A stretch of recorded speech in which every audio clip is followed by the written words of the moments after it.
Welcome back to another tutorial. Today I'm actually going to redo my hair rig video. As you noticed, I got a much better camera, so I'll be able to do better close-up shots, show you step by step exactly how this works. Right off the bat, you can use any type of line you want. You can use, you have suffix braid here, you can use fluorocarbon, mono. My personal favorite, after using many different types out there, I'm not going to say anything bad about anybody, but the Corda soft end trap. This is 15 pound, but I usually use 20 pound test. This is a coated braid, has a tough coating on the outside. That way when it's in the rocks, it's not going to break off. I've had a few encounters with some other companies where once you cinch the knot, it actually pulls the coating off, creating a weak spot. Lost a few big fish because it snapped off right at that point. I've yet to see the coating come off of this. I would highly suggest buying this, even though it is about $20. It's definitely worth it. Everything you'll need, a hook obviously, baiting needle, a stopper, and a good pair of scissors. These are ESP. In Carpology, they rated these a #1 scissor out there. I'll just show you real quick how good these are. Most braided scissors, you have to put tension on the line to cut. These cut without any tension. They're so sharp, so I highly recommend getting those. Makes it much easier when you're doing rigs.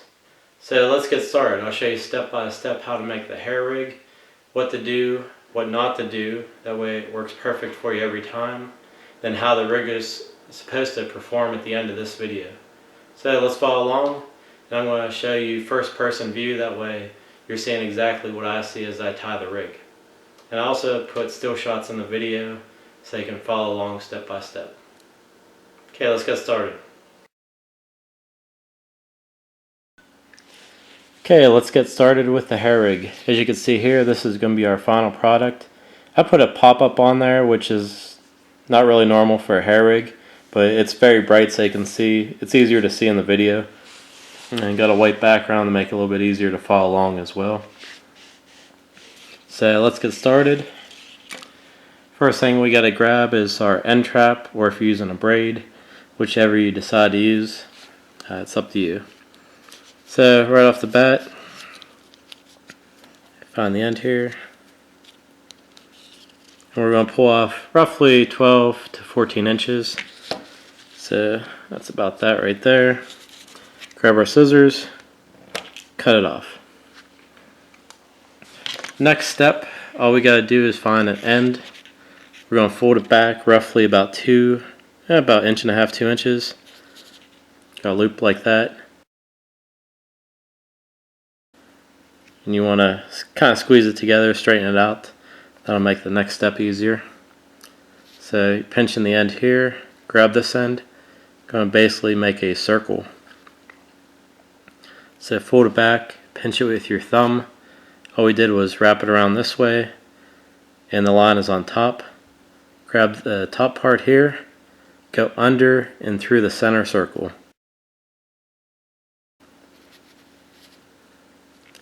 See there, we're about to go through.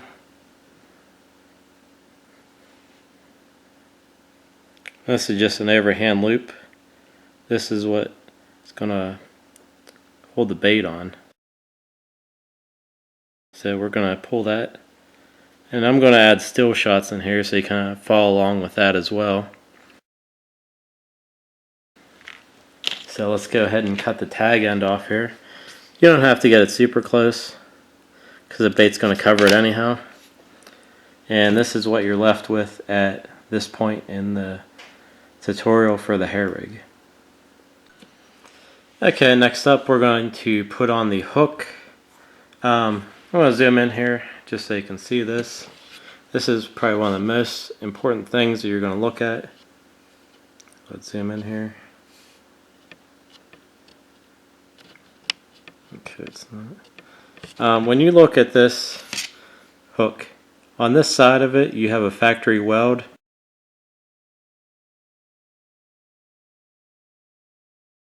The other side which is over here, does not. It's very important that you start the hair rig on the right side, because what can happen is that can cut in and break off if you start on the incorrect side. So I usually hold my hook like that. So what we're going to do here is get our hook link, get the other end of it, and we're going to pass it down through.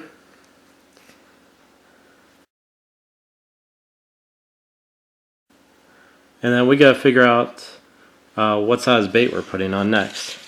So I'm just going to grab one of these pop-ups. Let me zoom back out here so it's a little easier to see. Okay, obviously they're very bright, so it makes it real easy to see what we got going on here. I got our baiting needle, push it through, and we are taking the looped end. If you look at the bait needle, there's just a little ridge there. That way when you push it through the loop, it holds tight. And we're just going to put our bait on. Okay. And we're just going to get one of our stops here. I have one broken off already. And all we're going to do is put the stopper through the loop. And just pull that tight. And then we can get our hook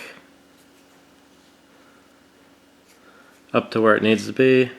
I usually leave I pinch it right there and I leave about 1/4 inch. You gotta have a little bit of play in it, that way it rolls in the fish's mouth, get you a better hook set.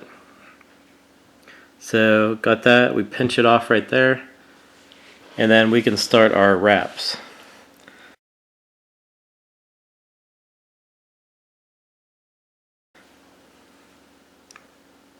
And I'll add photos in between here just so you can see what's going on.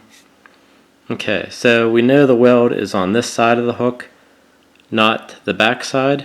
So we want to start our first wrap on the back side so it doesn't cut into that weld. So we're on the back side of the hook. Tighten this up. Start coming towards you. 1, 2, 3, 4, 5, and 6. And I will stop it on the back side here. It will just make it cinch together better.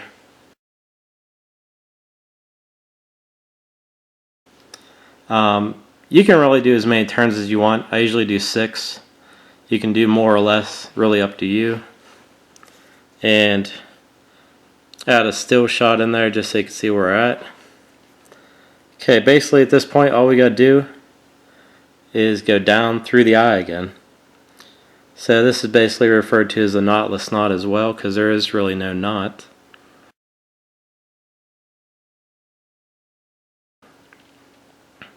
And then we're just going to go down through very slowly, and we just want to make sure that's pushed up good and it's cinched real nice.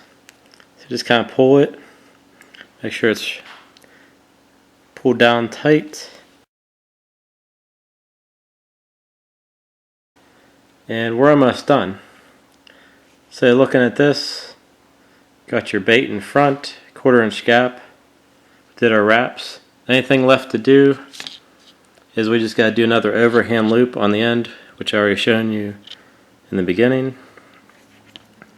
So I'll just do that real quick, since you already know how to do that.